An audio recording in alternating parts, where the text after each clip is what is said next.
How you doing? How you doing, man? We're back with another episode of Put You On Game. Man, I have another special guest with me. It's been such a long time coming. Y'all understand, I've been trying to get this guest in for so long. I'm so damn excited, man. She's a comedian out here doing her thing. I love to see it, man. I really love to see it, man. I got that girl, KEONNA Sky. Yes. Damn.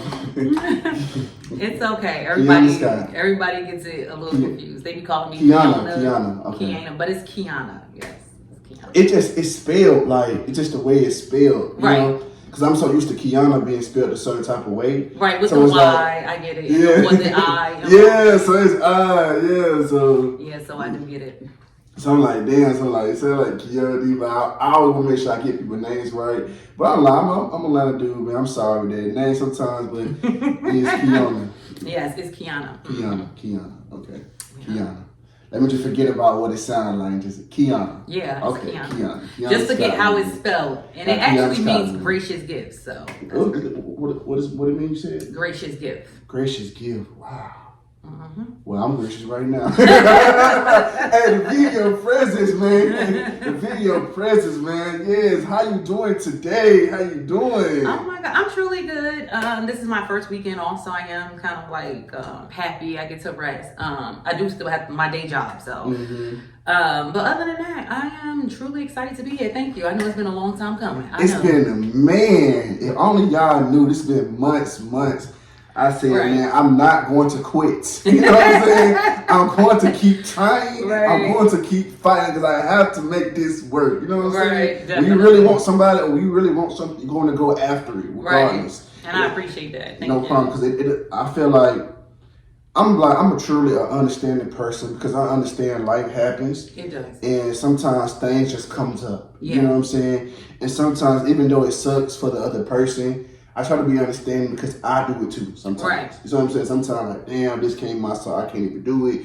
And I try to be understanding on that front. But I feel like as long as you like communicate with me, I appreciate people that communicates. Like communication is very important. It's how you do it though. Right. You know what I'm saying? As long as you talk to me, hey, okay, cool, but if you just goddamn disappear on my ass. Right. You know what I'm saying? No, I agree. I do have a busy schedule because I do work Monday through Friday, and then on the weekends I do work overtime and drive. And then Thursday through Monday is my biggest book days.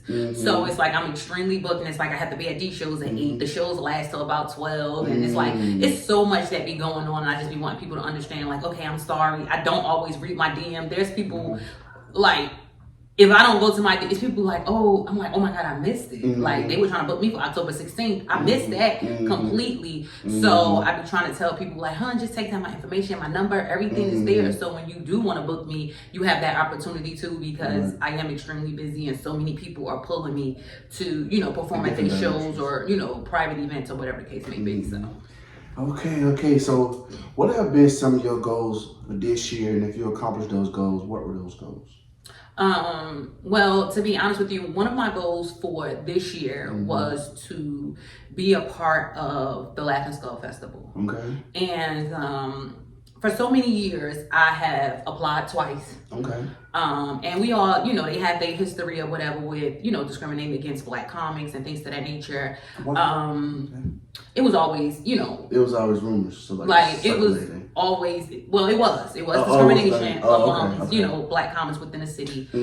And a lot has changed. They have new people in there, so a lot of people are doing different things and bringing a lot of, diverse to, Laugh and Skull, which is a comedy club located in Midtown. But that was one of my biggest goals, was to get on that festival because they do so much. There's so much networking. It's so many people that you can meet. You have people from Comedy Central. You have people from Don't Tell, and then you also have that industry showcase that is everything to you, whether you want to do a late night, Jimmy Fallon or something like that to that nature. So that was one of my goals, and I actually accomplished it. So it was absolutely amazing to be in that, type of era and being able to meet different people from different places, because they was from all over the world and, they had done different things, and to, meet industry and things to that nature. So I am truly, truly excited. Well, I'm truly excited too, man. Yeah, that was that just happened this past October. So the beginning of October. I like that, man. I like that. I always ask that question because it's important. Because as we approach the end of the year, I like to see did people accomplish their goals that they had set out for this year. So I know my goals were to get my logo, which is my new this Your logo. Mm-hmm. Put merch out, which I got. Okay. What else was it?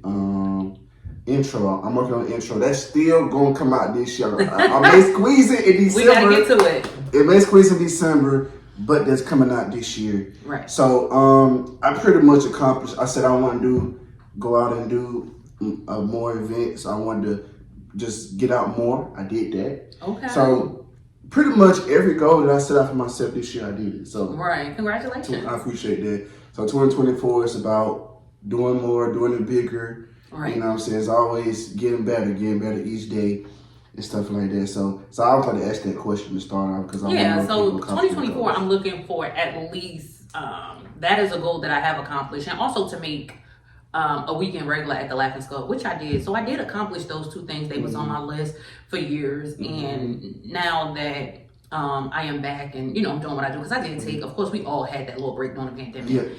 And now that I am back, I did accomplish those two goals. And this upcoming 2024, for the new year, I'm looking to at least travel a little more. I'm trying to see, not that I haven't done it, but I am trying to get into a little more bit of festivals, different festivals that have like big names, that means so, got so much, a lot of industry networking. So I do want to do that, travel a little more.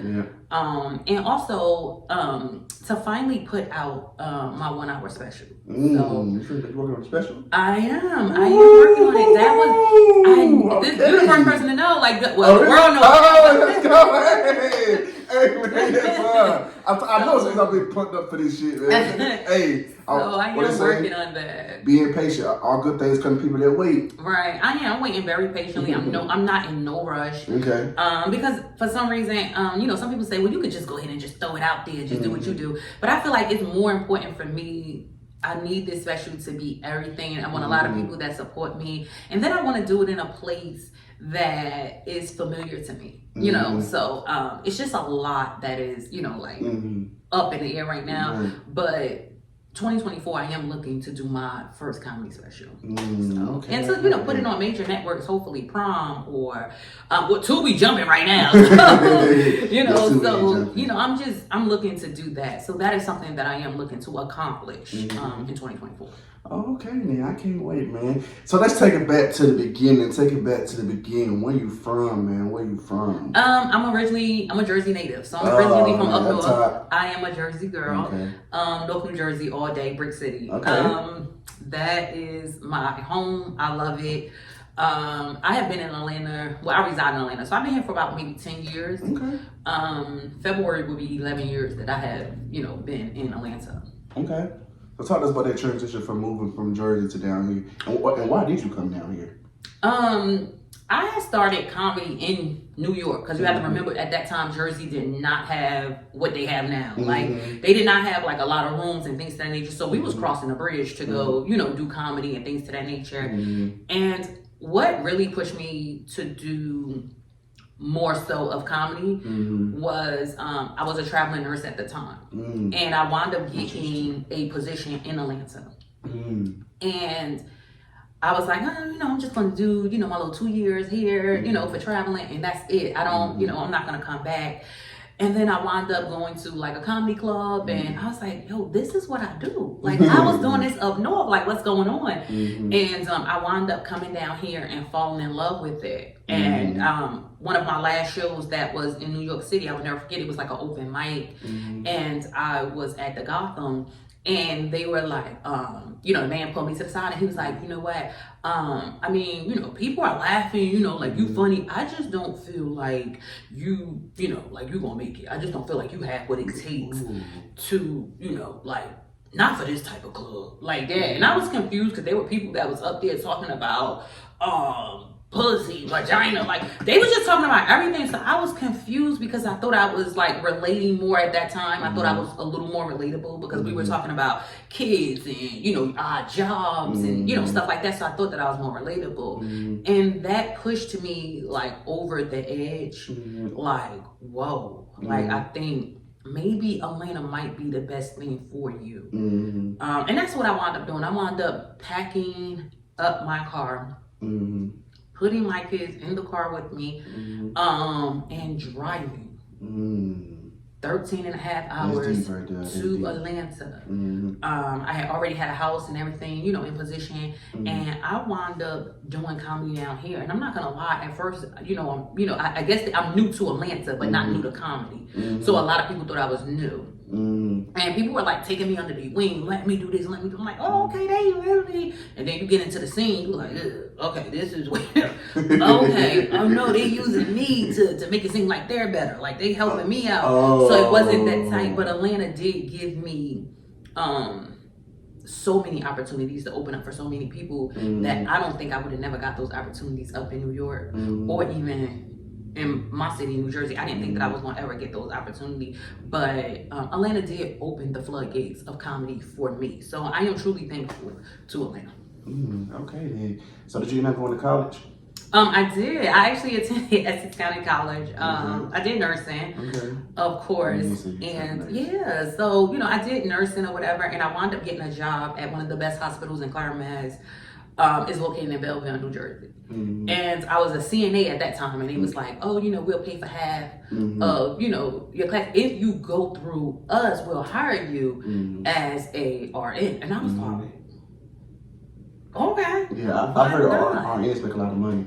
We make a decent amount. Let's not boost so it up. That's a misconception. It's a misconception. I mean, because I heard a lot of RNs make a lot of money though. That's what I heard. I mean, we do make a decent amount. I wouldn't say like, oh, we out there, we killing it. I mean, you really got to put the effort in. Like traveling is really where the money is. Like if you're a traveling nurse, like that's where majority of the money is. But we do make a good living for ourselves. Like there's no need for us to be struggling. Okay. You know, if that makes sense. Like, because it just depends on how many days of the week you are working. Right. You know what I'm saying? Because you have the 12 to 12. So it depends on how you split it up, whether it's Monday through Thursday, you know what I'm saying? Things of that nature. So, or whether you're just creating your own schedule to where you're like, okay, I'm just going to fill in for this company here and there. So, I mean, we do make a decent living. So, we ain't making what the mayor making. You know what I'm saying? But we shouldn't be struggling like within the checks that some of us receive, depending on the area as well, because some of them do get paid LPN money. So it depends on what area you are in, because some people feel like, oh, okay, you know, oh, you coming from up top, so they expect you to already be making a certain amount of money. So this is what I'm used to seeing, but I need to know what Georgia is willing to pay me. You know what I'm saying? Because it's two different, you know, cities. The incomes have changed. You know what I'm saying, how rent works down here. So that is another thing that plays a part as far, you know, as well. So you have to be mindful of that as well. I like that. Because I preach about college a lot on this podcast, because I tell people, man, I push people to find their passion and their purpose in life. You know what I'm saying? A lot of times we go here because people are telling us to go here. Right. We're not going here because that's what we truly want to do. If you truly want to do that, then do it. You know what I'm saying? Right. But if you don't want to do that because you worry about what other people around you doing, or somebody else telling you what they think is best for you, you don't do it. You know what I'm saying? Figure out what you love to do, what makes you happy, and go for that. That's the goal, and that's the goal in life. You know what I'm saying? We can do it. You know what I'm saying? This shit is possible. Especially in this generation. Man, we have so many more opportunities, so many more doors to be able to get through, man. We can do it ourselves, you know what I'm saying? Or at least try. All right. You know, I always say don't knock nobody if they try. You know, people like junk people that try, like, nigga, this guy here trying, goddamn. Your ass ain't doing shit. How you gonna jump me? You ain't doing nothing. Right. It's a lot going on, and just do whatever it is that you love, whatever you're passionate about. Just continue to do it, and just keep striving to do whatever it is that you want to do. Live out your dreams. There are so many young girls that I see that's like amazing. She was like, oh, I wanted to, just sell hair, and it turned into, these young ladies pushing and not stopping, keep going, and they wound up, now they have a whole, shop where you could go in and get their hair, you know what I'm saying, their lashes or whatever the case may be. So just keep pushing forth. So yeah, I like that message. Keep pushing it. Yeah, keep pushing it. Because that's what happened to me. A lot of things that happen to me, I try to come back and teach other people. Right. You know what I'm saying? And I was talking to my friend yesterday or day before yesterday, one of these days, and we were talking. And because she one of those people, she got a control issue. want to control everything, want to manipulate everything. But I tell you, you can't control everything. Sometimes some things are inevitable. You know what I'm saying? It's going to happen. All right. You know what I'm saying? And sometimes you just got to go with it. Like, you can't be so cautious in doing everything. Now, I'm not saying going things blind. Right. What I'm saying is, you're used for a reason. I used to look back a lot of shit that I went through in life. I was like, damn, man, if I would have listened, even though I still think that way, if I would have listened, but it's like, I went through that shit for a reason. Right. You know, God used me. Right. You know what I'm saying? To come back and give, you know what I'm saying, give other people the message that I should listen to. Right. Then, you know but you're still learning though. Yeah, We all still learn learning. every Yeah. day. You can Yeah. be 45 and still learn something from a 23-year-old. Like, oh my God, I would have never thought to do it that way. That's a much easier way. You know what I'm saying? So let me, you know, so there's things that we can learn from one another. Absolutely. Whether it's male, female, or, you know what I'm saying, same Kids, sex, who cares? Even children be showing you something. You be like, oh my God, like, I didn't even know how to work this phone. So, you know, so it's we all learning from one another. And I think that that's the biggest and the most important thing is us just learning from each other. Absolutely. So, how did you get into comedy? Through a dare, which is weird. Yeah, through a dare. I mean, I have been. It's the craziest thing. Nobody thought that I would be anything in life. You can tell through my yearbooks. Every year, I won class clown. Like I'm just like, y'all don't think nothing else of me. 3 years straight, I won best dress, and then like senior year, some girl named Erica, Finley got it. Hello. Anyway, and I mean, like she was fire though. I wouldn't lie. Like she was killing the game. I was like, I don't know. She's wearing her sister's clothes. Like we are young. Like we are young. Like oh my God, where'd she get the Finny bag? Like you know. You know, people really just thought that I was so funny, and I thought I was kind of funny too, because my mom is a funny woman. So I was like, oh my God, you know, maybe I might be able to use this, you know. And we went to, I would never forget it. If I'm not mistaken, I believe D-Ray Davis and Takara was like at Carolina's one day. They had like a little open mic or something like that. And we were just having fun, and we would get drunk. And you know how we are as just like me and my friends. Like we have this habit where we think that you're funnier than them. Like we think you could do better. And I'm like, you know, I'm off liquor courage. So I'm like, don't gag me, because I'll go up there. And I wound up signing the book, and the guy came over and he was like, oh, we're not going to be able to get a chance to put you on, and, you know, things to that nature. And it was so crazy because this night they both was running late. So he was like, oh, we think we got some time for you. We think that's like 5 minutes. And I was like, oh, okay. And I go up there and I do amazing. Like the crowd is like laughing. They engaged. I'm talking about the corner stores and my job and the life that I'm living. And it was so funny. So I was so excited. Like, oh my God, I think I could really like do this. Like, let me keep coming back, crossing the bridge. Let's keep doing this because this is fun. Like, I like it. And I'm like, 3 months straight after that. And that's because you didn't do your research. Like you didn't pay attention. Like you just, the way we look at comedy, we like, oh, they sound like they up there talking. No, those jokes are prepared worldwide. In different comedy clubs, different places. You have to read books, understand what a callback is, understand what comedy is. I knew nothing about that. I just thought that I was funny off the rip. Now, roasting, that's completely different. Joning is, you know, some people call it, I'm from up north, we say hiking. So, joning. So, it's like different, you know, sayings that people have for it. So, off that's easy. You know, that's basically like off the top of your head, that's improv, or, you know, some people do their research when it comes to major, like, big roast battles. But that's how it started. And I had to really like do my research, really go out to the rooms and, you know, get my face familiar, listen to other people and how jokes are being set up and callbacks and punchlines and things to that nature. Because you could be up there saying a whole bunch of nothing. Or you can just be that comic that says funny shit. But there's nothing else to it. You know what I'm saying? Like you want people to be like, oh my God, like I have kids too and they do it. So I want you to be able to relate to me and be like, oh, I get it. You know, so. You know, that's deep though, because you know, it's crazy I just took that, because I think that's what happened with DC Young Fly. You know, when he cause you know, he started off on Instagram, social media, you know, he started doing his thing. He said that when he went on stage, he said he sucked like crazy. He said because it's a difference between being on the internet, you know, making everybody laugh, and now your ass in person in front of a bunch of people.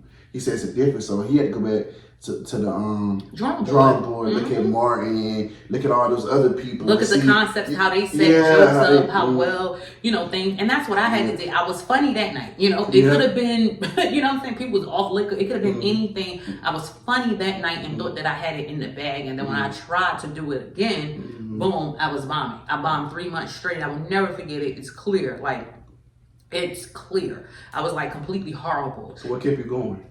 Honestly, I wanted to quit every day, but I didn't because it was mostly my friends in my ear don't be a quitter now. That ain't what we do. We ain't no quit. So I wanted to quit every day. There are still days where I'd be like, you know what? Y'all can have this shit. You know what I'm saying? I'm tired. Because just being black and then being a female, it ain't easy.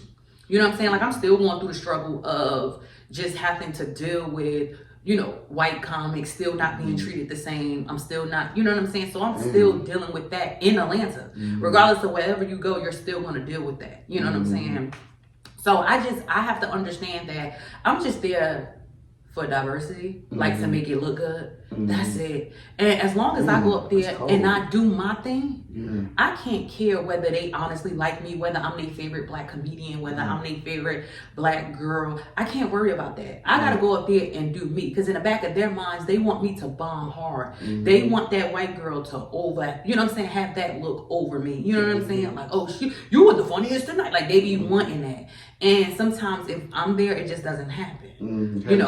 But I have to do what I have to do because, most of the people, I have to understand, there's black comics that book me to headline and they can't never make it to my events. But when I look on Instagram or Facebook, I see them at the white girls events and I'm like, wow, you was unavailable on the first. But now I see you're able to come to her show and support her and be there for her. It's I don't know if other black comics be trying to set me up or if they be wanting me to fail at headlining gigs that they give to me. I just don't be knowing, but it be weird. Yeah, it is weird. It be real weird. It's every time it never fails I could get booked for an event and they just literally boom, never available. I can't make it. I got something to do. But the next week, you available. Right. I see you with the white girl and she's headlining. I see you with her. Right.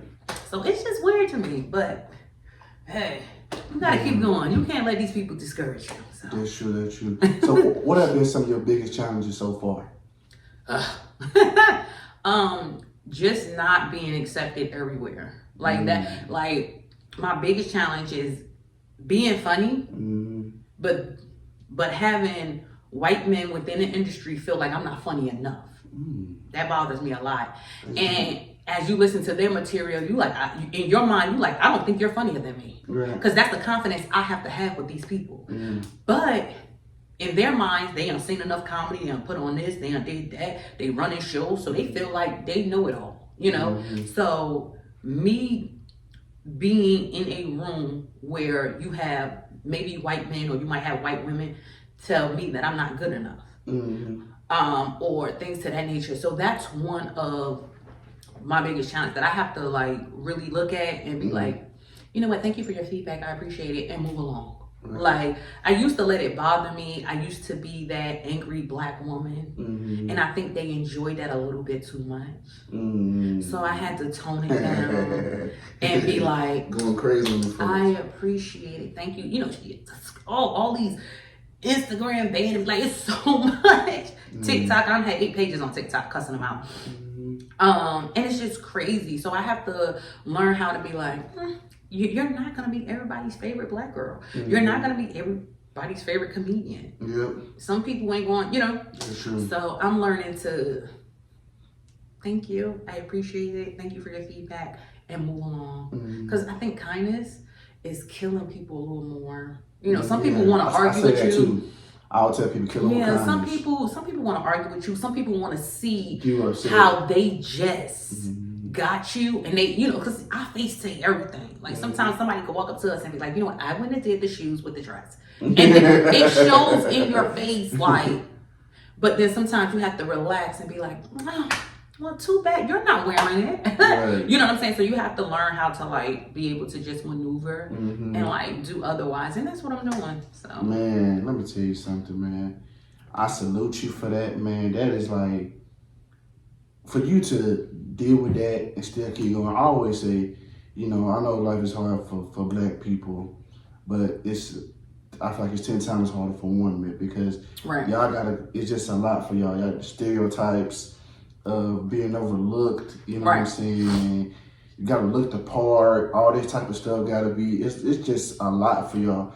So I always commend y'all and respect y'all a lot because y'all go through a lot. And for you to keep going, even through all that shit, like, you still finding your way to want to keep going. Cause like you said, all that shit going on, this going on, you're like, damn, like, this shit really worth it. I know you had those days as you talked about. I mean, yeah. But it's like, at the end of the day, I'm behind closed doors or I'm texting or I'm on the phone and I'm like, y'all can have it. Like, you screw all of them. Like, I'm at that point because I see that I'm being overlooked. It's not hard to see, So it's like, it's real easy because they think that they have some sort of power, so they put it right there in your face, and that's what bothers me more than anything. But I'm okay with it. I just know, like, how to deal with it and how not to. Like, how to maneuver when it's time to speak up and when it's, not.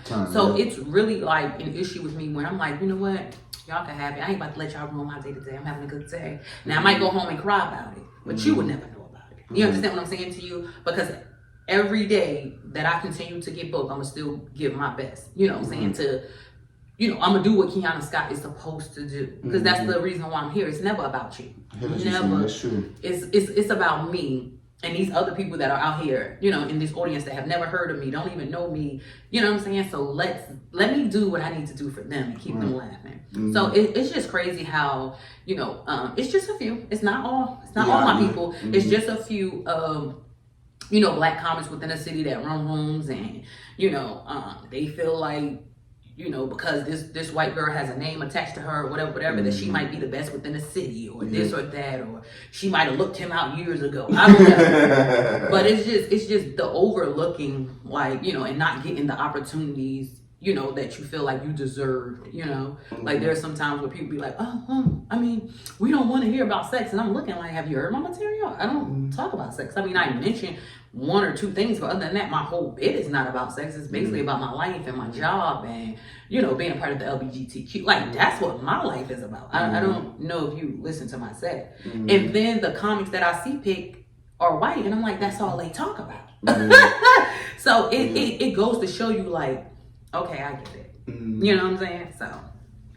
Yeah, that's deep right there, man. So who were some of the people that inspired you when you really started looking at comedy? Who were some of your favorite ones? Wanda Sykes is number one. Will always be number one. My favorite. I love her. She's political. She's absolutely amazing. Congratulations to her because she's 3 times. She's been nominated for her comedy special 2023. Wanda Sykes is right now on top, like, really killing it. So she's absolutely amazing. Cookie Hall from the Cat Rings Tour is another woman that is absolutely, she's like my best friend, my mentor. That is one woman I go to and I'm like, and she be like, I hang up on you. I don't want to hear that, right. She's actually my inspiration. She's always been there, for me. If she comes out, she supports me all the time. I'm always on her shows and things to that nature. And Samoa. So Samoa is absolutely amazing. A lot of people are like, well, it has nothing to do with her comedy. It's the woman that she is. And of course, her dressing, because that's kind of what made me, every time I go on stage, make sure that I'm looking my best, making sure that I look good, making sure that, I'm up to par and things to that nature. Samoa did that for me. Yes, she did. And I don't care what nobody say. I will forever, although I have been told to dress down and look like everybody else, I will not. If I have to walk in there with a wedding dress, that's what I'm gonna do. I was like, In my head, I'm like, Samoa, I got you. Don't worry, baby. I'm getting dressed. So those 3 women are absolutely, like, amazing. And if you notice, they were all women. So I like that though. We ain't about to get up here and lie like, oh my God, Richard. No. They're amazing comics, but they have done absolutely nothing for me. Like, they're men who, are in the business and in the game. They're hilarious, but these are women where I can take something from. Influence you. I get it. So what's one thing now you wish you knew before you got into comedy? Oh my God. I wish I would have not expect it so much. Like I wish back then somebody would be like, listen, you ain't don't expect this, don't expect that, because you walk into this game after you done a certain amount of time and you're like, okay, where's the payment? Where's this? Where's that? Like you expecting too much. You have to understand that it doesn't work that way. It's either this is what you want to do or you don't. And when it's something that you're just doing for money, then you ain't gonna never get it. So it has to be something that you, and I wish somebody would have told me that. You know, back then, even like as far as like with your day job, like some people will tell you, you ain't serious about comedy if you don't quit your job. No, I'm not struggling. That's a lie. I'm not struggling. So I just honestly wish that is one thing that I wasn't gonna be I wasn't gonna be able to please everybody, you know. And I just wish somebody would have told me that. I mean, now that I'm, you know, I'm at my age, I'm at a certain point in my life.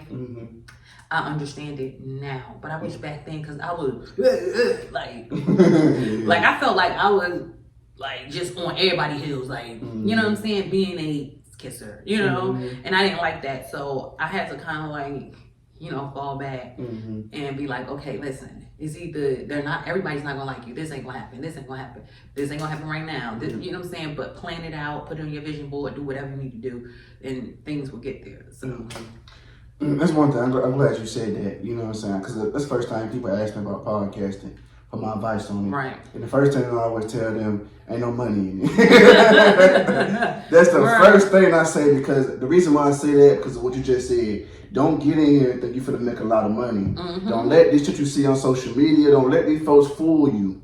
Right. You have to lay the infrastructure down. Now you can make a lot of money, but you have to lay the infrastructure down first before you can even see anything. Right. And ain't no telling how much that timeline is for you. It may be a year from now, 2 years, 5 years from now. Ain't no telling how long, but you gotta be willing to put that time in. Right. So don't get in here thinking, oh, I'm trying to make some money. No, podcast because you love the podcast. Right. So that's always my first message. I get a lot of people ask me that. My very first thing I tell people is, ain't no money in it. Because I want you to get in your head off the rip that you ain't make no money in it. Because some folks feel like, shit, if you ain't, what's the purpose of doing it? Yeah, you know what I'm saying? You making no money, what the hell you doing? You know? Right. I remember Ice-T said that one time. I seen him on the interview where he said when he first started rapping, him and the homeboys like, nigga, why you rapping? There ain't no money in that shit, nigga. You know, they're like, why you rapping? You know, but at the end of the day, it's just about, I tell people, man, you gotta love it first before you can, you know what I'm saying, make money and be able to monetize it and all that type of stuff. Right. So that's you gotta have the passion for it first. So right. I'm glad you said that, you know, expectations, respect, and so yeah, that's always my message that I always tell people. You know what I'm saying? Because I just jumped in this game and I didn't really know too many people that was doing podcasts. Everybody I met doing podcasts, and now I met them doing this right. type of shit. Right. So I didn't know nobody that was doing podcasts and I could get advice. I met them now right. as I've been navigating through my journey. So I'm glad you said that, man. So what have been some of your favorite spots to perform in? As far as like cities or just like just anywhere, just any club. It could be a Pacific City or just whatever. Just favorite spot in a city. I have my favorite spot to perform at within the city is always gonna be Don't Tell. Don't Tell is they have different locations, like secret locations around the city and stuff like that. The crowd is always hot, always amazing, always ready to go. It's like it's lit, like it be live, and it's like they come there to have such a good time. It's one of the amazing shows, and it's crazy because if I'm not mistaken, I believe they got in like 30 other states, like Don't Tell comedy. So it's absolutely amazing. The venues are always, you know, amazing but low key, and we just I love it. Like it's such a good time. I really love it. Chicago is another city that I love out there in Chicago. Another city is they to go to. They let you know whether you're funny or not. So I loved it. I did Chicago's Funny Women Festival. And it was actually like a small little theater that I had performed at. It was like basically like downtown. It was a nice little spot. It was one of the most amazing times that I have ever had. White people could drink, and they had like all this beer and wine and stuff, and we had such a good time. And I was like, wow, this is got to be. I mean, because I was nervous because there were people going before me, and they was like, oh my god, this ain't gonna be good. Right. So anywhere that I'm having a good time at is always my favorite spot. But Don't tell no matter what city or state it is, and of course Chicago. Okay, I love to go out there. Man, you ready to get into this game, man? How you feeling about this game? You scared of the game? I mean, I'm not. We're gonna see what's going on. I don't know. This. I ask you 5 questions. Whichever ones you get right, I take a shot. Whichever ones you get wrong, you take a shot. Now, the point of this game is a guessing game, okay? So, when I ask you these questions, don't be looking like, oh my God, like, how am I supposed to know that? Like, I don't know that. I don't look at that. Like, I keep it on black excellence to get multiple choice, okay? Okay. So, you know, because if I was to ask you what's 2 plus 2, that ain't no fun. You already know the answer to that damn question. You know what I'm saying? Right. So, you know, it ain't no fun. So okay, so it's multiple choice. Multiple choice. Okay. Absolutely. Right. I know encyclopedias around this motherfucker. Y'all gonna be, oh, the answer is that. Nah. I'm very fair. So, question number 1. Who has played in more movies? A, The Rock. B, Kevin Hart. I'm gonna go with The Rock. Okay, you got that right. Look at you. Look at family. Man, look at you. You know the crazy thing about it is I did not expect you to get that answer right. I know. We're so used to Kevin Hart. He's in so many amazing movies and things of that nature. So I know that a few people. What made you say The Rock? Mm-hmm. Because I'm truly, before I even knew of Kevin doing, movies and stuff, I've been seeing The Rock and stuff. Mm-hmm. Really from him wrestling and stuff like that. So you're right. I've been seeing him in movies and stuff. All right. Question number 2. You got that right there. I want my famous laugh already, but I can't do it. What Lil Wayne song came out first? A, 6 foot, 7 foot. B, John. I'm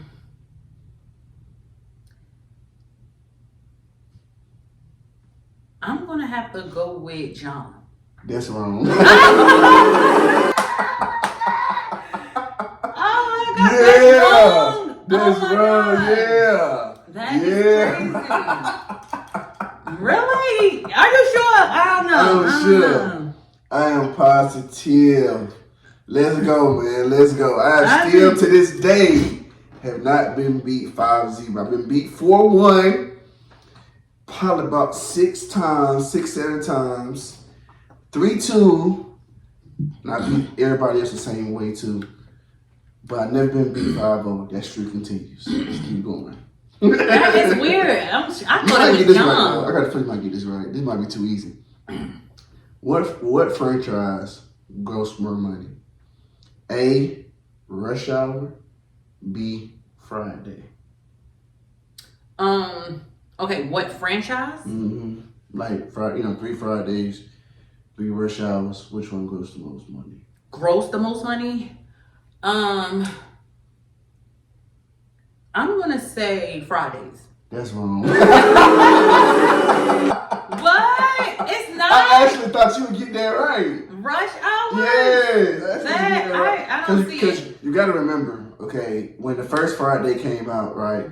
It was a low budget movie. It's a classic to us, but it didn't really do too much on the mainstream. But the second and third one kind of did. All the Rush Hours really just broke the dams. Jackie Chan. Okay. Foreign. International. You already know how that goes. I mean, I was thinking so I thought you would think more deeper. Right, because that's why I'm thinking okay, I'm gonna have to say Friday because it was kind of booming in the culture. Yeah. Culture. I mean, that's why I put it in there. I said she gonna go with the culture. I said between these 2 choices, either she gonna really think about it. Or she gonna go with her heart, go with the culture. I said it was 2 of those things. I was thinking I'm not gonna lie. I was thinking it gotta be Black Friday because we. Okay. Let's go, man. Let's go. We starting out pretty good now. I started off bad, but now I'm on a roll. Let's keep this thing rolling. All right, now we on the 4th one. Okay. Dang, I don't got 3 wrong. No, you got 2. 2. You got the first one right. Okay. What Drake song came out first from Thank Me Later? Was it A, Fancy, B, Miss Me? I'm gonna have to say fancy. Okay, you got that right. Look at you. Look at you. Yes. Okay, because I can't be dying out here like no sucker or nothing. Look at you. That's crazy. I done got 2 wrong. I gotta get this last one right. Alright. So what are we, 2 for 2? Right. We're 2 for 2. Alright, good place. We're gonna put it right there because we're gonna say you get this one right, right? That's what we're gonna say. Let's pray. Woo! Let's hope I get it right. Let's go. Okay. Who has played in more movies? A. Kerry Washington. B. Queen Latifah. Played in more movies. And it's closer for your answer. It's closer than what you think. I'm betting it is. So before you just go ahead and answer, I'm gonna tell you it's closer than what you think. Oh my God. Between these 2. Great black woman, beautiful both. Both of them are beautiful. Both of them are very successful. Absolutely. They both have done a lot. But I'm honestly gonna have to just. Okay, let's not think of. We talking about movies, not series, right? Mm-hmm.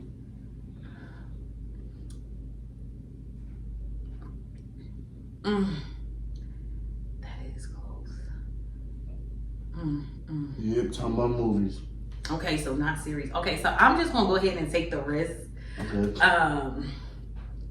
But I'm honestly believing Queen Latifah. Okay. Queen Latifah for the final answer. Yeah, that's gonna be my final answer. You got that right. Okay. That's gonna be my final answer. Because I had to think about it. I was about to count, like the series, and that's why I was like, we're just talking about movies, right? Like, we're okay. not. Okay. You for the cancel what? Like Scandal? I was about to, Scandal. you know how like they are in like a lot of different little series, like Scandal and stuff like this. So I was like, I don't want to do that. She's in the Equalizer. Yeah. So I was like, are we counting that? And you was like, no, just movies. So when you said that, I was like, oh, I'm just gonna have to go ahead and say, okay, Queen Latifah, because I believe that she has done more some movies. Let's go, man. So 3-2. Okay, I give you that. Okay, we're right now. If you can go back in time, what would you tell your past self? If I can go back in time, what would I tell my past self? I would have told myself there was no rushing into having children. Woo! I don't know why. I thought it was like a rush or something. Like I didn't know if my eggs was going to expire or something. I didn't know. But definitely I would have told myself like it's no rush. Take your time. You ain't got that much time, but take your time, But I wouldn't have started as early as I am. So, as early as I did, which I mean, I was legal age though, 22, but still, I wouldn't have pushed it. So, if I could, yeah. Hold out on the kids as long as you can. Ooh. Yeah, man. I just think it's about, I don't have kids yet, but I do plan on having some in the future. Right. Okay. But for me, it's just about, I'm just on my life purpose right now. You know what I'm saying? Right. And I just see a different life for myself. You know what I'm saying? And I gotta have it. You know what I'm saying? Excuse me. And I gotta have it. Right. Like, I feel like my mom worked too hard for me just to be a regular nigga. You know what I'm saying? Right. And nothing wrong with that. Don't think that I'm out here, talking about y'all or trying to criticize somebody. I'm not. But I feel like she worked too hard for me to be just a regular dude. To be ordinary. Yeah, like she didn't do all of that set, for me to be that. She always pushed me to be great, whatever that was, But she always pushed me, so I feel like I gotta live the life that I want, Right, exactly. Because, you know what I'm saying? That's just what it's about, and I gotta have it. I'm so focused, I'm so driven. Exactly. So I look around, I see family members still struggling, still going through the same thing. It is like, some people be looking for, it's just like no way out. You know what I'm saying? Right. And even though I can't help everybody, I can help the closest people to me. I know I can do that. So that's what it's all about. So I'm definitely glad you say that. You know what I'm saying? Because I gotta have this. Right. right. I get you it. can't be selfish. That's the thing. Like most of us are still selfish in our time. And when having children, you just can't be. You have to think of you come last. And that was one of the most hardest things I had to do. I was like, oh my God, I can't get this. I can't. So you have to be able to balance. And you gotta ask yourself, are you ready to do that? That's why I tell people too. Are you ready to do that? Are you willing to sacrifice the fact that you might have to be on your own one day? You might not be in that relationship this long and things to that nature. So that is something that I would tell people, also just be very patient when it comes to like, having children and things to that nature. So absolutely, man. So what is something you haven't done you still hoping to accomplish? Late night. I have yet to do Don't Tell and Late Night, and I'm looking to accomplish that. And when I say Don't Tell, I know I have done their shows throughout the city, but they have a recording, like live, recording that goes on YouTube and things of nature, and people get recognized off it. Like a lot of people are doing different things. But those are two things that I am looking forward to doing. Is actually getting on the recording for Don't Tell, and also performing my first, making my late night debut on Jimmy Fallon. So that is something I'm looking forward to. I'm looking forward to that too. You heard it here. You heard it here. You heard it nowhere else. You heard it on Put You On Game, goddamn. Yes. So let me ask you this: do you feel like you're walking in your purpose? I do. I honestly do. We all have our, where we get on focus. We let a lot of things knock us off. But I honestly feel like I have tried. I mean, I worked extremely hard to quit. Like, oh, I'm not going back. And it's like, I am gone. like it's crazy how I am trying to okay, forget about it. Just go to work, be a nurse, do what you do. And it's so hard because it's like somebody always walks up like, oh my God, do you have a show? Oh my God, I don't do it no more. I quit. And they're like, why? And it's like you have to explain to them. So I honestly believe that I'm walking in my purpose. I believe that I am changing lives each and every day, one laughter at a time. I feel that my story is so relatable. People are able to say, oh my God, oh, no, I understand. No, my mom is a nurse and we know what you guys go. So it feels so good when people, come to you and say that and they feel like, oh, your story is, oh, I have a son too. Oh, I have a daughter too. Oh, I'm married too. So it feels so good for people to be able to. So I honestly believe that I'm walking in my purpose. And when the time is right for, bigger, accomplishments to happen, hey, he's going to give it to me. And absolutely. That man is going to give it to me. I like that. So what do you see yourself in the next 5 years? Successful enough to give up my day job. I like that. Don't want to put no pressure on myself because it's like, okay, he said 5 years. You know what I'm saying? I be home trying to marking down the calendar we at 4 years and I still have yet to accomplish half of the shit I said on his show. So we don't want to do that. But I am honestly, I'm looking to be well established. Consistently booked. Not that I am not now, but I mean, you know what I'm saying? At some of the most prominent comedy clubs worldwide, theaters, arenas, places like that. So that is where I'm seeing myself within the next 5 years. And I'm seeing my name. I like that. Not me opening for somebody. I fuck with that. I really like that. So what kind of legacy you want to leave behind? KEONNA Scott. I want KEONNA Scott to be a household name. I want the world to know KEONNA Scott and not know her for, oh, she opened for Tiffany Haddish. Oh, she opened for Coco Park. No, these people have already accomplished, their names is already out there. My legacy is to leave something behind for my children so people could be like, oh my God, oh, you was that line. Your mom really was that lady. She was really that girl. So that is my name. My name is more important. It's easier to remember the jokes, but a lot of people forget your name. So that's my legacy. So I want people to know me oh my God, KEONNA Scott, yes. Oh, what amazing people. That is what I want to leave. I like that. Well established. My name is everything because can't nobody, there's so many KEONNAs out here. How many KEONNA Scotts do you know? 116. Not that I'm counting, but I'm just saying. All right, they're here. Like they're out there, right? Yeah. And it's weird because KEONNA is a common name. It is a very common name. But you though. That's what I'm saying, and that's why that legacy means everything. I need that. You know what I'm saying? I need KEONNA Scott to be recognized. KEONNA Scott, stand-up comedian, motivational speaker, entrepreneur. You know what I'm saying? Like that is what I need the attachment to come from. You know what I'm saying? You really think about this shit, don't you? Yeah.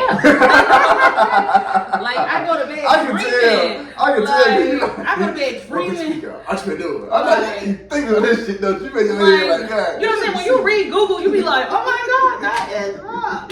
Not that I paid Google to put it up there, but I'm just saying, it's like. I can tell you look at this shit like, God damn. I mean, yes, I would love to see my name in lights. And let me see, what else? Anywhere comedians. I want my name in lights worldwide, like just everywhere. With people, you know, crowd yelling and screaming. That is what I want. Like I want people to be like, "Oh my God, we love you so much, Kim." Like you get it now, but it ain't as big as worldwide. Like you, not just only in Atlanta, not you know, because if people look at your show, a few of them be like, "Who the hell is this?" I don't know her. She does comedy, so we don't know her, but.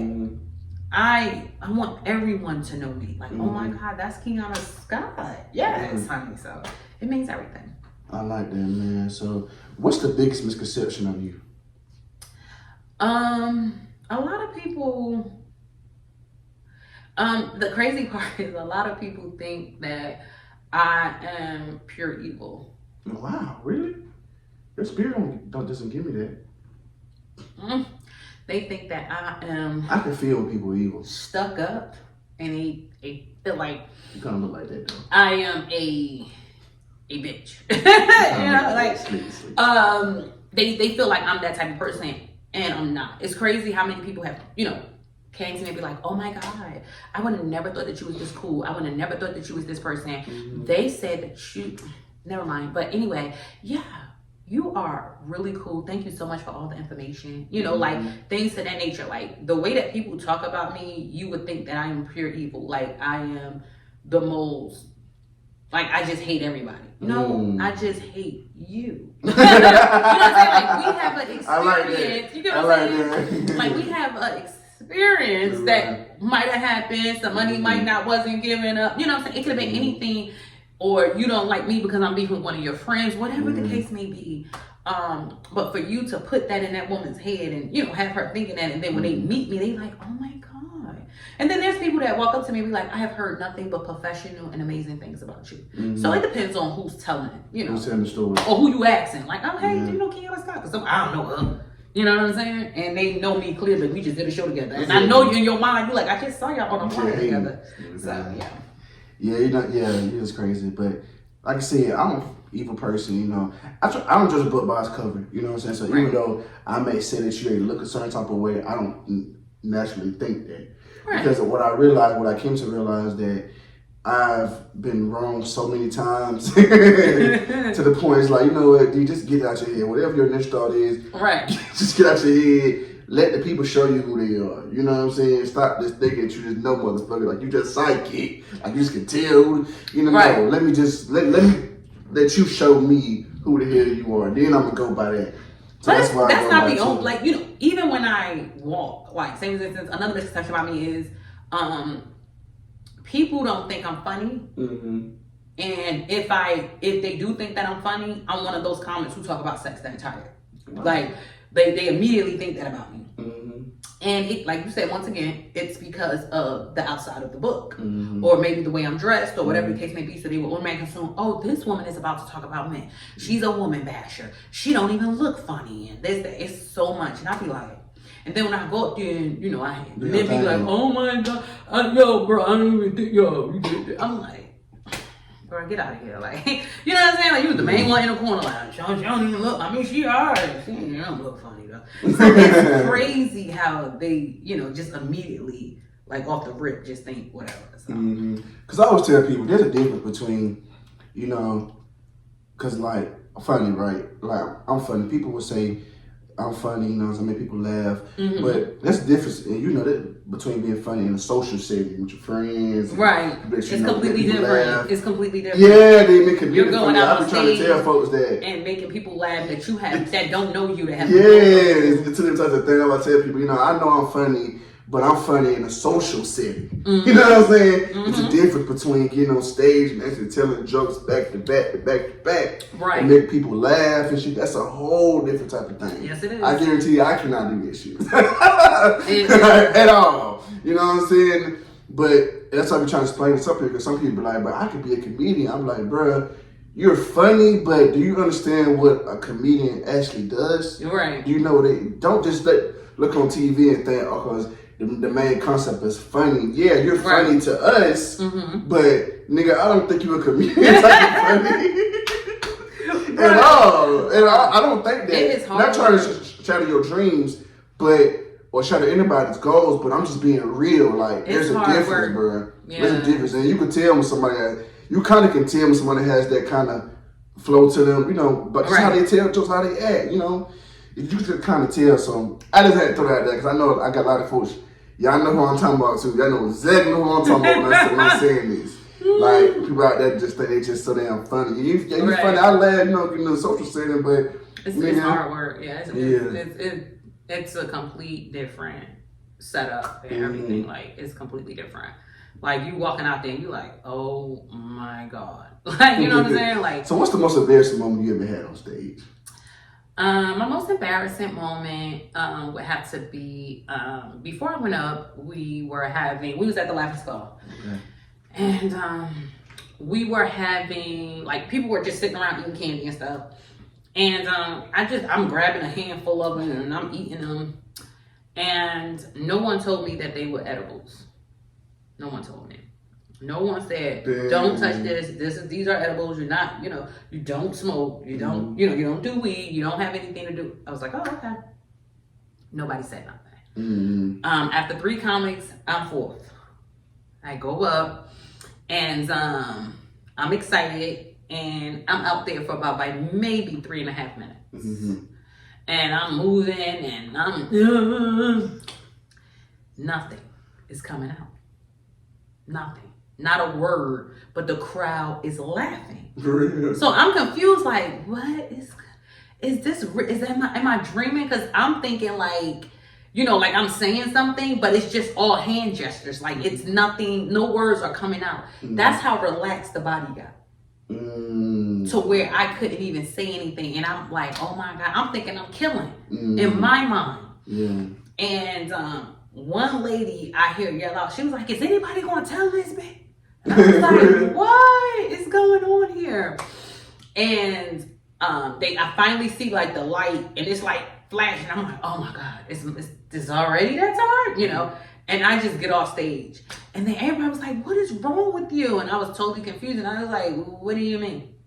Like, I'm cool, but I'm still not saying nothing because I'm in that relaxed state. That was the most embarrassing moment of my life, being on stage for almost 3.5 minutes, not saying a word, but all these gestures I'm doing, like I'm telling my jokes, and I was not saying nothing. It was so embarrassing. It was the fact that these motherfuckers even let me go for 3 minutes. Like, when you saw that I wasn't saying anything, you had to know, like, oh my God, something is wrong. Maybe, oh my God, I could have been having a stroke up there. They ain't give a fuck. And they was like, do you want the video? I'm like, hell no, I don't want that video. It's the most embarrassing. Burn it. That is the most embarrassing time of my life. Man. Yeah, these are that. Hey, yeah, what? Yeah, why? I thought I was killing them. They got that pot of down there. It took that one black woman there to be like, what the? Ain't nobody gonna fucking tell her. I was like, wow, thank you, black woman. I appreciate you, wherever you at. So we're gonna get out of here with quick hitters, man. What's your favorite thing to do? Shop. You like to shop. I love to shop. Dream car. Oh my God, my dream car. I like Lamborghini. Lamborghini. Something different. Anybody said that recently. Have you ever ghosted someone or someone ghosted you? I have ghosted a few people. Not proud of it, but yeah, I have. Oh, that's not ghosted you? No. Nobody goes to you. Mm-mm. So you been her then? You been her? No. It's not that I don't think it has nothing to do with me being her. I just think like, no one never goes like, no, nope, not that I recall. Seriously, like, no, I wouldn't say that I'm her, but I'm just saying like, I really think they was like, oh, okay, I can really, fuck with her. So, but no, but I had like several people. And then you said so nonchalantly, like, I came this close to go to you. So that's what I'm saying. So I know I have came a few times this close, but it's not like that. Oh man, yeah, I'm glad you did, man. It has definitely been a pleasure having you on this podcast, man. This is just some funny shit. Y'all don't understand how long I've been trying to get this interview. If y'all understood, y'all would understand.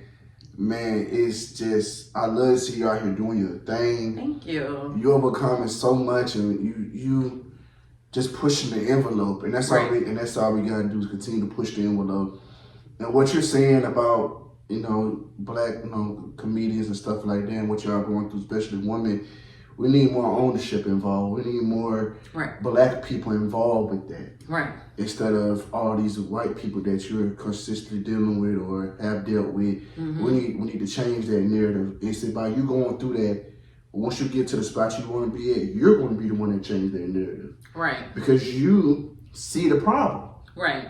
You see the problem, and we need more people like that instead of people see the problem and become the problem. Right. You know what I'm saying? Now, people one more time, y'all see the problem and become the problem. Right. Don't let that go over y'all head. Right. And that's just the problem right there. So I love what you're doing, man. For you to keep going, having that embarrassing moment, that is crazy. To be on stage for 3 minutes. I don't think you understand. 3 minutes sound. It sounds so low, right? Yeah. But stand somewhere for 3 minutes. just stand there. Be in the cold for 3 minutes and see how your ass. Just stand there in the cold. It's the most embarrassing feeling. You're gonna be freezing to death just standing there. Like, it's longer than what you expect. I'll tell you, 5 minutes longer than what you expect. It's not nothing when it depends on the situation, but stuff like that. Right. Yeah. You gotta go. So, man, for you to keep going, I love to see it, man. Thank you. I wish you nothing but the best. I created this podcast for upcoming entrepreneurs and entertainers. Because nowadays, people only care about you once you reach a certain status. Yeah, that's true. And I like to show people that there's beauty in the journey. It is. It's beauty in the journey. It's some rough moments, but it is absolutely amazing. Thank you for having me. I truly appreciate it. No and you keep doing what you keep doing. Keep supporting us. Like you said, up and coming. People that don't know us or don't, know our name. So I truly, truly, truly appreciate you. Thank you. I appreciate that, man, because that's what it's all about for me. Just giving y'all the platform. Because y'all are so dope. I learned so much from y'all, man. Y'all helped me in my life, professional, personal. I mean, y'all helped me so fucking much, bro. Because the information y'all give me is like, wow, because people don't know, y'all are actively in these fields that people are trying to be in. Right. You know what I'm saying? Or what's going on. Right. So to me, y'all have more better information than the person that's already at the top. Right. Because maybe times have changed. When they went in, things changed. Everybody doesn't have the same story. That's true. So that's what it's all about. So that's why I get y'all on here, man, because y'all are extremely dope, great people, man. Like I said, it was a pleasure. Want to see you keep going, man. And what can we expect from you next? I have several shows coming up. Oh my God. Next week is the month of November. The remaining month is completely booked and busy. So I am like tired of. So just check out my Instagram page, comedian KEONNA Scott, and you'll see all of my shows right there, or KEONNAScott.com, which is my website where you can see all of my up and coming shows, because this is the only weekend that I would be free. So I'm like, ugh. You came to fuck with me. And I did. We need to pour up a little shot to that. And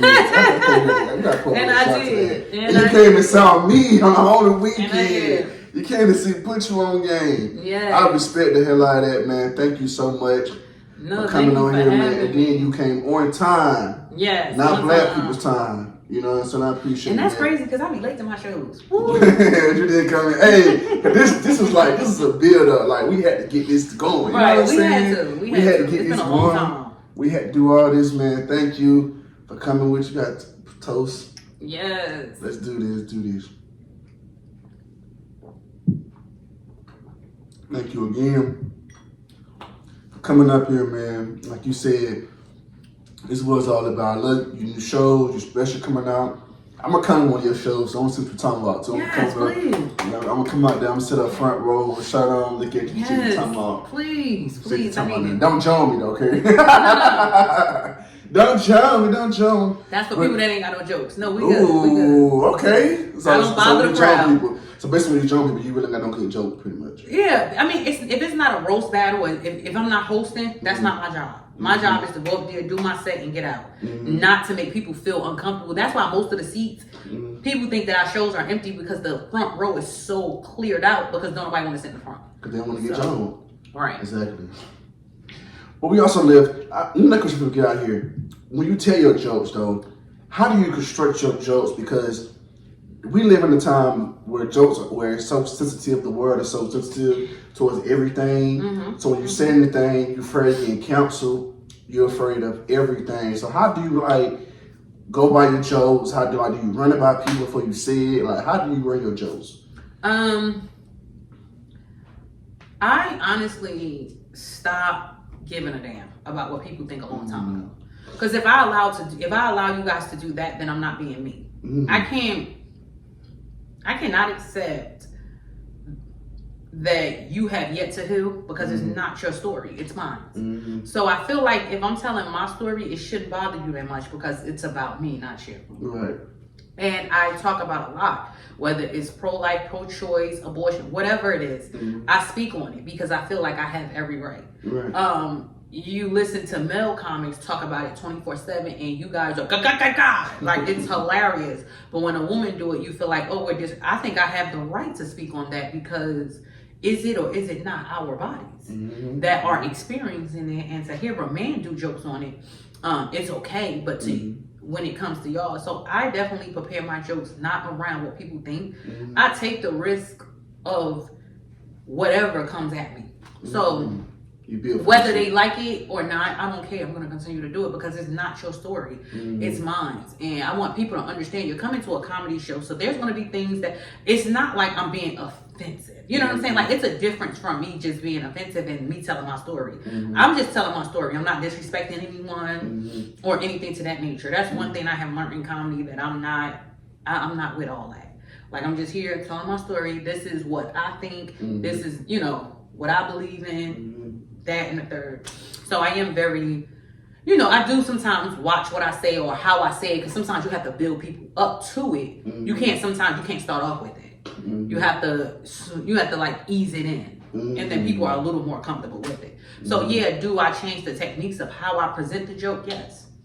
But as far as telling it, no, it's going to be told. So it's pretty much an art to it. Right. Much. Yeah. I like that because I know the word is sensitive. I know y'all comedians, it's really hard for y'all because the times are different. Now back then, niggas say any goddamn thing. Right. And people would just laugh about it because it's funny. Right. But now times are very sensitive. People's feelings get hurt so easily. I can't remember the big guy name, but his name is Ralph something. He passed away years ago. He used to say the N-word.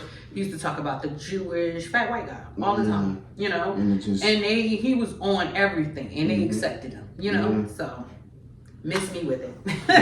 Right about that. How can we find you on social media? Comedian KEONNA Scott. That is my Instagram. My name is spelled KEONNA. Scott, which is SCOTT. You can Google me. I'll pop right up. Don't look at my net worth, but I think they missing some zeros. I don't know. But yeah, you guys can find me on YouTube. Just a small few things or whatever. I don't have too many clips up on YouTube or whatever because I am preparing for 2024 special. So I am trying to keep everything so come out and come and see me at a show, especially if you're in the Atlanta area. Savannah, I'll be there on the 25th. So come out, see me, have a good time, and let's hang. I'm really calm, cool, and collective. So I like that, man. And man, we're gonna get up out of here, man. Like I said, I definitely appreciate you coming, man. This is a dope episode, well worth it. A lot of laughter, man. I can't wait for y'all gonna look through this episode when it comes out. But that wraps it up, man, for another episode of Put You On Game. All right.